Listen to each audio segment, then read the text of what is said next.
आप बताइए, बॉम्बे में एफआईआर हुआ, दिल्ली में एफआईआर हुआ और इनका कुछ मालूम ही नहीं चल रहा है ये कहाँ है। वाइस सिक्योरिटी दे दी गई। तो मेरा ये सवाल है कि क्या नुपुर शर्मा अपने सिक्योरिटी गार्ड के साथ फरार हो गई? कि नुपुर शर्मा को पूरे देश के सामने आकर माफी मांगनी चाहिए, मीडिया के सामने आकर, कि किस मुल्क के अंदर कितना आजादी है प्रेस को, प्रेस की फ्रीडम क्या है। 180 मुल्कों का सर्वे हुआ और अफसोस के साथ कहना पड़ रहा है कि नीचे से हम लोग टॉप कर रहे हैं। कि भावनात्मक मुद्दों पे डिबेट होते हैं। कभी आपने महंगाई पे डिबेट देखा, कभी आपने बेरोजगारी पे डिबेट देखा, अग्निपथ पे कितना डिबेट हुआ, 2 दिन तक मीडिया में आया और तीसरे दिन गायब हो गया। आखिर क्यों? अरे भाई, इस देश का युवा आपसे हर साल 2 करोड़ रोजगार की बात करना चाह रहा था, आप उसको 1.5 साल में 10 लाख नौकरी दे रहे। वर्तमान प्रधानमंत्री जब प्रधानमंत्री कैंडिडेट हुआ करते थे, गुजरात के सीएम हुआ करते थे, तो वो बोलते थे कि जब रुपया गिरता है तो रुपया नहीं गिरता है बल्कि देश की साख गिरती है, प्रधानमंत्री गिरता है, सरकार गिरती है। तो आज मैं पूछना चाहता हूं मोदी जी कि क्या फंडा बदल गया है? रुपया गिर रहा है तो क्या मोदी जी आप ये बताइए, आप नहीं गिर रहे हैं, आपकी सरकार नहीं गिर रही है? मैं ये सवाल पूछना चाहता हूँ। सुप्रीम कोर्ट ने टिप्पणी करी है, उसको कैसे देख रहे हैं आप?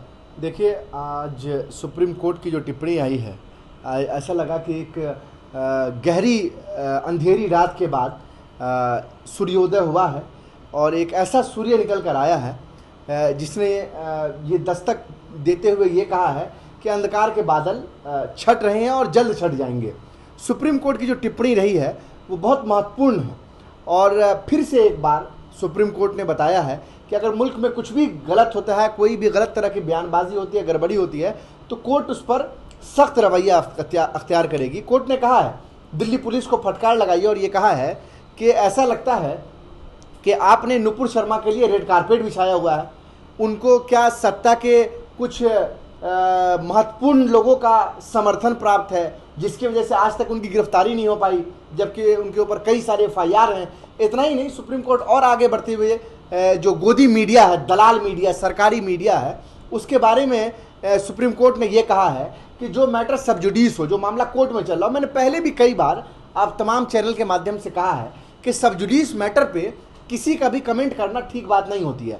यही बात आज सुप्रीम कोर्ट ने याद दिलाई है। मुझे नहीं लगता है कि कितने दिनों तक इन सरकारी और दरबारी मीडिया को यह बात याद रहती है कि सब जुडिस मैटर पर नहीं, राष्ट्रवादी नहीं, ये सरकारी मीडिया है, ये दलाल मीडिया है, ये दरबारी मीडिया है, राष्ट्रवादी नहीं है। क्या आप ये कहना चाहते हैं कि सुप्रीम कोर्ट राष्ट्रवादी नहीं है, तभी आप ऐसी बात कर रहे हैं कि सुप्रीम कोर्ट की टिप्पणी को आप गलत करना चाहते हैं? एक बात समझिए, नहीं, एक बात समझिए, सबसे महत्वपूर्ण बात जो है उसमें जो निकल कर आ रही है वो ये निकल कर आ रही है कि इस वक्त जब देश के अंदर इतना माहौल गंदा हो चुका है, एक तरह से समझिए एक समुदाय दूसरे समुदाय को लड़ाने की कोशिश चल रही है, सुप्रीम कोर्ट ने कहा है इस बात को खुलकर कि इसके लिए कोई और जिम्मेदार नहीं है, नुपुर शर्मा जिम्मेदार है।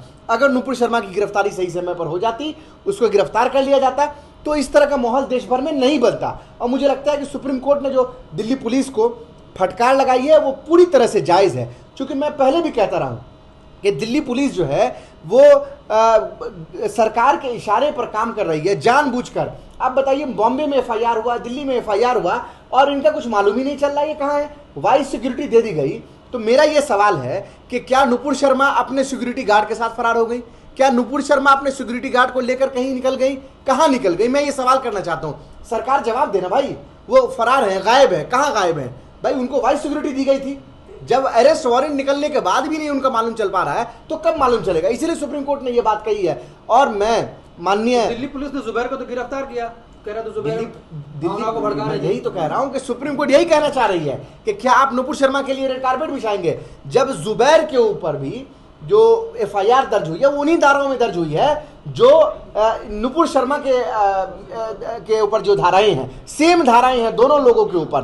तो एक बात आप समझिए, सुप्रीम कोर्ट यही कहना चाह रहा है बार बार कि आपको निष्पक्ष होकर जांच करनी है, आपको निष्पक्ष होकर कार्रवाई करनी है। ऐसा नहीं है कि किसी के लिए आप रेड कारपेट बिछाओ। और यह भी कहा सुप्रीम कोर्ट ने कि नुपुर शर्मा को पूरे देश के सामने आकर माफी मांगनी चाहिए, मीडिया के सामने आकर उसी इंटेंसिटी से।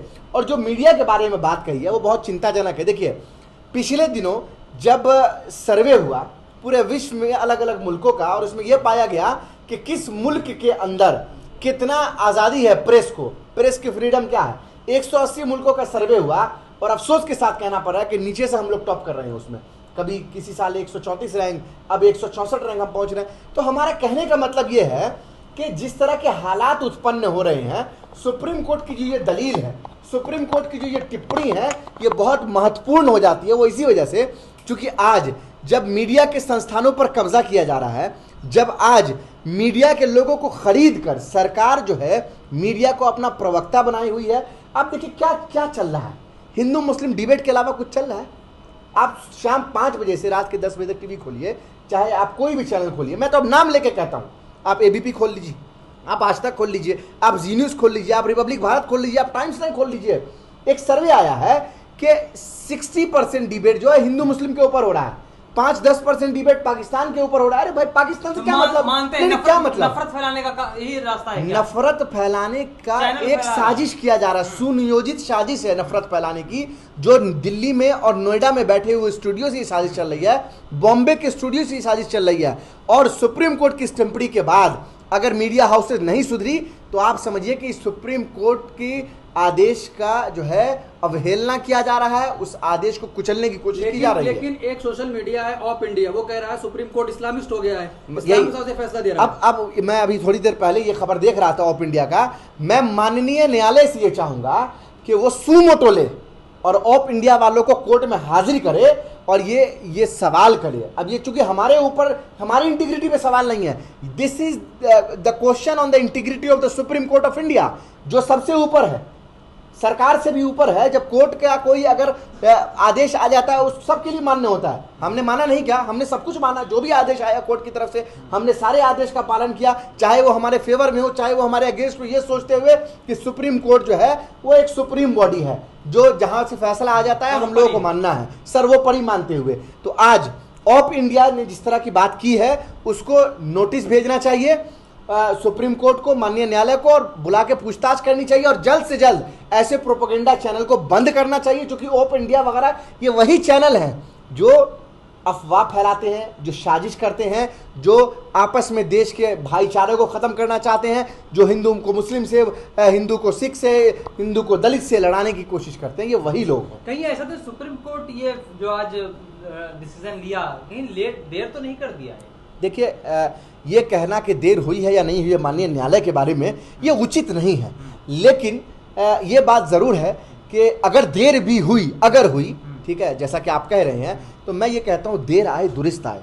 ठीक है, अब हम दुरुस्त तरीके से आ रहे हैं, हम एकदम क्लियर तरीके से आ रहे हैं। न्यायालय ने ये कहा, न्यायालय गला रेत का हत्या हुई उसके बाद ये मामला, देखिए किसी भी तरह के जब जघन्य अपराध देश में कहीं भी होता है, वो हर किसी की आत्मा को झकझोर कर रख देता है। चाहे वो कन्हैया की मौत हो, चाहे वो अखलाक की मौत हो, चाहे वो अफराजुल की मौत हो, चाहे वो रकबर की मौत हो, किसी की भी मौत हो, हर मौत जो है, एक इंसान जब मरता है तो वो एक इंसान नहीं मरता है। एक इंसान के साथ जब जघन्य अपराध किया जाता है, उसकी हत्या की जाती है, तो वो सिर्फ एक इंसान के साथ नहीं होती, बल्कि पूरी इंसानियत के साथ वो अपराध किया जाता है। तो अगर कन्हैया लाल जी के मौत के बाद अगर सुप्रीम कोर्ट ने ये, अगर वो सोचते हुए भी टिप्पणी की है और ये कहा है, तो मैं कहता हूं इसको वेलकम करना चाहिए। और आने वाले समय में इस तरह के वारदात न कन्हैया लाल के साथ होनी चाहिए, न अफराजुल के साथ, न अखलाक के साथ, क्योंकि ये पहली घटना नहीं है। उदयपुर की जो घटना है, इसी राजस्थान में उदयपुर के अंदर, इससे पहले अखलाक के साथ जो वो भी वीडियो बनाकर किया गया था। उस समय भी हमने इतना ही विरोध किया था जब हम कन्हैया लाल का विरोध कर रहे हैं। रैगर ने जब ये किया था, हमने इससे पहले भी पहलू खान के केस में भी हमने यही बात कही। हमने जो है आपको रकबर के केस में भी यही बात कही। हमने हाफिज जुनैद जिसको ट्रेन के अंदर मारा गया, हमने उसके लिए भी यही बात कही। हमने सबके लिए वही बात की, न्याय की बात की है। और आज भी हम न्याय की बात कर रहे हैं। जिन लोगों ने अपराध किया है उनको सजा मिलनी चाहिए। और राजस्थान की कांग्रेस सरकार इस बात के लिए मुबारकबाद देने की है कि उन्होंने पूरी सिचुएशन को कंट्रोल किया, अपराधी को 2 घंटे के अंदर गिरफ्तार किया, परिवार से मिलने स्वयं मुख्यमंत्री गए, 50 लाख रुपए का मुआवजा, सरकारी नौकरी, और स्पेशल कोर्ट के अंदर उसको यूएपीए के तहत आतंकी मामला इसको समझ के कि शायद इसके अंदर कोई साजिश हो, एसआईटी गठित की गई, एनआईए को ये जांच सौंपी गई। स्टेट और सेंटर दोनों मिलकर इसका जो इस जांच को कर रही। आज भी 2 लोगों को गिरफ्तार किया गया, उनसे पूछताछ चल रही है। तो कहने का मतलब है कि जितने भी बीजेपी रूल्ड स्टेट हैं, चाहे वो उत्तर प्रदेश हो, चाहे वो आज के डेट में अब महाराष्ट्र भी हो गया है, चाहे वो आपको मध्य प्रदेश हो, तमाम जगह एक नज़ीर पेश की गई है, एक एग्जाम्पल पेश किया गया है कि अपराध को अपराध के तरह से डील किया जाए, अपराधी को अपराधी समझा जाए, अपराधी को नाम से नहीं देखा जाए कि ये अपराध किसने किया है, उस पर क्या सजा होनी चाहिए। देश में जो माहौल बना है तो सुप्रीम कोर्ट ने माना कि नुपुर शर्मा की वजह से हुआ है, लेकिन सुप्रीम कोर्ट ने ये नहीं कहा कि गिरफ्तार किया जाए नुपुर शर्मा को। नहीं, सुप्रीम कोर्ट ने कहा है, दिल्ली पुलिस को फटकार लगाई है। सवाल देखिए, सुप्रीम कोर्ट का सवाल पूछना एक आदेश होता है कि आपने क्यों नहीं गिरफ्तार किया, इसका मतलब आप जाइए गिरफ्तार कीजिए, ये है। अब ऑर्डर की कॉपी अभी नहीं आई है, अभी मैं देखा नहीं ऑर्डर की कॉपी। जो बहस चल रही थी सुप्रीम कोर्ट की, वो हम लोग प्रोसीडिंग देख रहे थे। ऑर्डर भी थोड़ी देर, बहुत देर में शाम में रिलीज हो जाएगा। उस ऑर्डर में देखते हैं क्या होगा। मैं पूरी उम्मीद रखता हूं न्यायालय से कि न्यायालय ने जब इस तरह का सवाल किया है दिल्ली पुलिस से, तो मुझे लगता है कि दिल्ली पुलिस अगर कल तक अगर रेड कारपेट बिछा रही थी, तो आने वाले समय में जो है वो क्या नाम है, रेड कारपेट नहीं बिछाएगी और उनको गिरफ्तार करेगी। और एक बात और, ये तो क्लियर है कौन बचा रहा है। जो लोग सरकार में है, जिनके हाथ में सत्ता है, जो सत्ता पे काबिज हैं, वही लोग ऐसे लोगों को संरक्षण दे रहे हैं।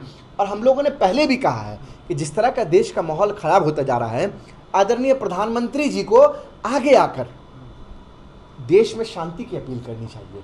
आदरणीय प्रधानमंत्री जी को देश के आवाम से ये अपील करना चाहिए कि आपसी भाईचारा बनाए रखें और अदल इंसाफ करना चाहिए कि अगर किसी के ऊपर भी अगर एफआईआर हुआ है, जिसने गलती की है, उसको उनको तत्काल आदेश देके फौरन गिरफ्तार करना चाहिए। इस बात में प्रधानमंत्री और गृह मंत्री फेल हो गए, इसीलिए माननीय न्यायालय को इसमें इंटरवेन करके पूरी बात को सामने रखना पड़ा। और ये कहा गया है, ये भी एक बात कही गई है आज कि जो टीवी पे जो डिबेट्स हो रहे हैं, वो आपकी भावनाओं को उत्तेजित करने के लिए हो रहे हैं, आपके इमोशंस को उत्तेजित करने के लिए हो रहे हैं। हम लोग तो यही बात कह रहे हैं कि भावनात्मक मुद्दों पे डिबेट होते हैं। कभी आपने महंगाई पे डिबेट देखा, कभी आपने बेरोजगारी पे डिबेट देखा, अग्निपथ पे कितना डिबेट हुआ, 2 दिन तक मीडिया में आया और तीसरे दिन गायब हो गया। आखिर क्यों? अरे भाई, इस देश का युवा आपसे हर साल 2 करोड़ रोजगार की बात करना चाह रहा था, आप उसको 1.5 साल में 10 लाख नौकरी दे रहे हैं। मतलब आप समझ लीजिए कि किस तरह से छल किया जा रहा है। महंगाई कितनी बढ़ गई है, पेट्रोल डीजल और गैस का रेट क्या हो गया। 3-3.5 करोड़ लोग जिन्होंने उज्ज्वला योजना के तहत गैस लिया, वो एक बार रिफिल नहीं करा पाए। इस पे कौन सवाल करेगा? आज डॉलर और रुपया का आप देख लीजिए कि क्या है, 79 से ऊपर जा चुका है। प्रधानमंत्री जी जब वर्तमान प्रधानमंत्री जब प्रधानमंत्री कैंडिडेट हुआ करते थे, गुजरात के सीएम हुआ करते थे, तो वो बोलते थे कि जब रुपया गिरता है तो रुपया नहीं गिरता है, बल्कि देश की साख गिरती है, प्रधानमंत्री गिरता है, सरकार गिरती है। तो आज मैं पूछना चाहता हूं मोदी जी कि क्या फंडा बदल गया है? रुपया गिर रहा है तो क्या मोदी जी आप ये बताइए, आप नहीं गिर रहे हैं, आपकी सरकार नहीं गिर रही है? मैं ये सवाल पूछना चाहता हूं। तो इन सवालों पे चर्चा नहीं हो रही है। अरे मीडिया चौथा स्तंभ होता है, उसको तो विपक्ष की भूमिका में काम करना चाहिए। सरकार के जो अच्छे कार्य हैं उसको आप दिखाइए, कहीं कोई गुरेज नहीं है, लेकिन विपक्ष की भूमिका में आप आइए, आप सरकार से सवाल पूछिए कि बेरोजगारी क्यों इतनी चरम पर है, महंगाई इतनी चरम पर क्यों है, देश में क्यों हिंसा फैल रही है, क्यों आपसी भाईचारा देश के अंदर से खत्म होता जा रहा है, ये सवाल पूछिए ना। लेकिन ये सवाल करेंगे नहीं, क्योंकि आपको तो मोटा रकम आया हुआ है, फंड आया हुआ है करोड़ों अरबों रुपए का, और आपको एक बार पीएमओ से, कभी जो है होम मिनिस्ट्री से फोन आ जाता है, उसी हिसाब से आपको डिबेट चलानी है। लेकिन तो मास्टर स्ट्रोक कर रहे हैं, करें मुख्यमंत्री बने देवेंद्र फडणवीस, नहीं बनते शाम तक। देखिए, अब यही बात है ना कि जब मीडिया को ये सवाल करना चाहिए कि सत्ता में जो केंद्र में जो सत्ता में बैठी हुई भाजपा है, वो अपने पावर का इतना मिसयूज कर रही है कि 50-50, 100-100 करोड़ में एक विधायक को खरीदा गया। एक चलती हुई सुचारू रूप से सरकार चल रही है, जिसने इतना अच्छा कोविड का मैनेजमेंट किया, जिसने पूरे देश के अंदर एक मॉडल क्रिएट करके दिया, महाराष्ट्र का मॉडल पूरे देश में सराहा गया और ये बताया गया कि बेहतरीन ढंग से काम हो रहा। उस सरकार को डिस्टेबलाइज करने की कोशिश की गई। अनुमानित है ये कि लगभग 5000 करोड़ रुपए का खर्चा करके भाजपा जो है महाराष्ट्र में सरकार में आई है। 3 करोड़ रुपया तो होटल का बिल आया है, गुवाहाटी से लेकर सूरत तक का, और गोवा तक का 3-3.5 करोड़ का, और चॉपर से गए हैं वो अलग, हवाई जहाज बुक करके गए वो अलग है। लोटस हो कि रोज हो, हमको मतलब ही नहीं है। अरे आप लोटस दीजिए कि रोज दीजिए, कुछ भी दीजिए, हमको क्या मतलब है? आप कमल का ऑपरेशन कीजिए कि आप गुलाब का ऑपरेशन कीजिए। मतलब इस बात से है कि जो चलती हुई सरकार थी, आपने उसको गिराने का काम किया और प्रलोभन देकर, पैसा का प्रलोभन देकर 50-50, 100-100 करोड़ रुपए देकर आपने लगभग 5000 करोड़। मैं पूछता हूं ईडी क्यों नहीं आ रही है? ईडी क्यों नहीं जा रही है वहां पर? होटल का बिल जब 2 करोड़ रुपया दिया जा रहा है, चॉपर किसके पैसे से बुक हुआ? क्या किसी एमएलए का इतना सैलरी होता है? 2 लाख रुपया से ज्यादा सैलरी नहीं होता। नहीं, एक बार सुनिए, एमएलए का सैलरी 2 लाख से ज्यादा होता है क्या? मंत्री का क्या और क्या सैलरी होता है? अरे जो एमएलए 2 लाख रुपए महीना का सैलरी कमा रहा है, उसके बाद इतना पैसा कैसे आ सकता है कि वो चॉपर बुक कर ले? 2 लाख रुपए अगर आप कमाइएगा तो आपका 5 लोगों का परिवार है, जिस तरह की महंगाई है, आप 20-30 हजार रुपया बचा पाइएगा? चॉपर में कैसे हो रहा है? 5 स्टार में कैसे रुक रहा है? इस पे ईडी क्यों नहीं जाती? इस पे सीबीआई क्यों नहीं जाती? इस पे जांच होगी कि नहीं होगी? 5,000 करोड़ रुपया किसका लगा है सरकार गिराने के लिए? तो मीडिया ये कह रही है कि मास्टर स्ट्रोक हो गया, फडणवीस जो है मुख्यमंत्री बनने वाले हैं, बन गए उप मुख्यमंत्री। तो मेरा कहने का मतलब है, यही फडणवीस जी कह रहे थे कि मैं समंदर बनकर आऊंगा, अफसोस की बात है कि नाला बनकर निकल रहे हैं। क्या कहा जाए इसमें, बहरहाल कोई बात नहीं, ये सब होता रहता है। बात दे रहे हैं प्रधानमंत्री, कह रहे हैं बहुत अच्छा काम किया आपने। ये बात तो आप समझिए कि फडणवीस जी उप मुख्यमंत्री बनना नहीं चाह रहे थे, उनको प्रेशर में जब होम मिनिस्टर और जेपी नड्डा जी बीजेपी के नेशनल प्रेसिडेंट उन्होंने ट्वीट कर दिया, तो मजबूरी में जाकर उन्होंने शपथ लिया। ये बात आप लोगों को मालूम नहीं है क्या? आप लोग मालूम कीजिए।